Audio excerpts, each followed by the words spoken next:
Hi everybody. I'm a senior, as you can see. But when I was 18 years old, I was fresh out of Teachers College and was teaching on the 5th line of Wells, they only here. And I was not a Mennonite. I didn't know any of their customs. But after the 2 years, I had a girl who became a teacher and one who became a nurse. So I had influence on them, but they had influence on me too. I learned a lot about conservation and all the wonderful things about nature that I found when I walked the 1.75 miles to the school and back. Now, as I said, they had a wonderful influence on me too. And over the years, I have understood this.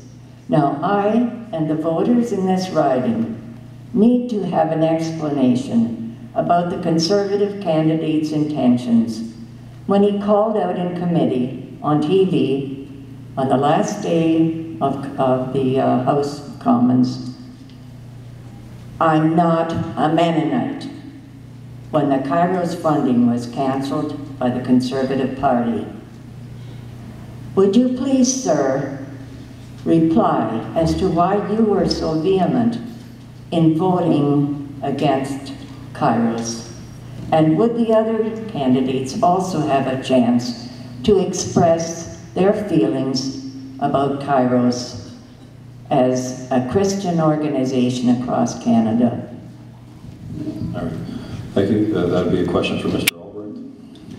Thank you. I just want to clarify one statement in the question regarding my faith. I was simply clarifying to the questioner about my religious affiliation. That is simply what I was doing. As it relates to KAIROS, this question has come up previously as well. Every agency has the opportunity, every international development agency has the opportunity to apply to CEDA for funding. KAIROS had received funding from CEDA for, I believe it was 25 years or something to that effect. And when their application was processed this year, it was decided that KAIROS would not continue to receive the funding. KAIROS funding was not cut, it was simply not renewed in the new application. And I think it's important. Well, you can laugh, but there's a big difference between cutting funding and not having funding given to you under application. It's important that every credible international... Oh, we had 2 minutes to that. No, it's 1 minute per.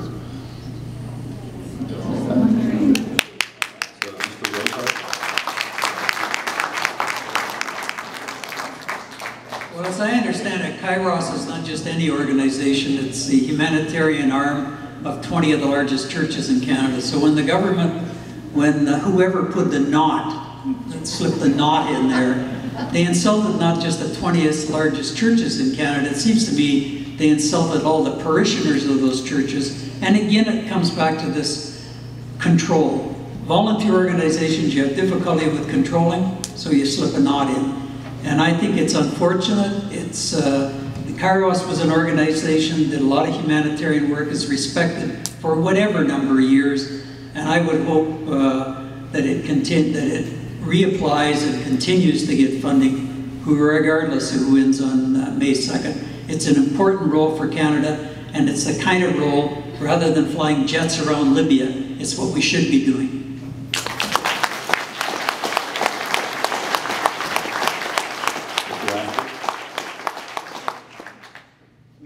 We need to continue to fund organizations like KAIROS that help out people. We had Afghanistan friends, and I asked them why, when you first came to Canada, what was your most important thing that helped you out? And they said, well, we met these people, we met those people. So we have to continue to fund all organizations that help, not just new immigrants, but all facets of society, because the government just can't do everything. We need to encourage and fund other organizations that can help out people also.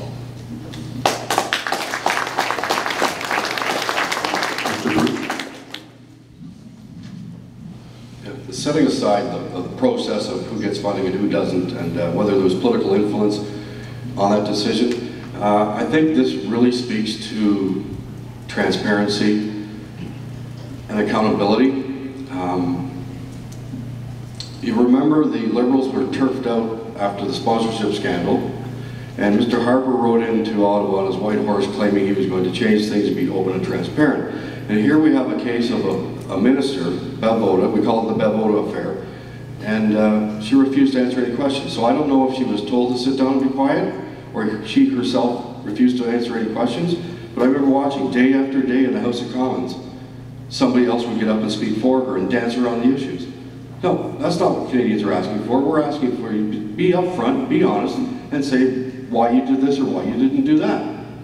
It's pretty simple. Thank you.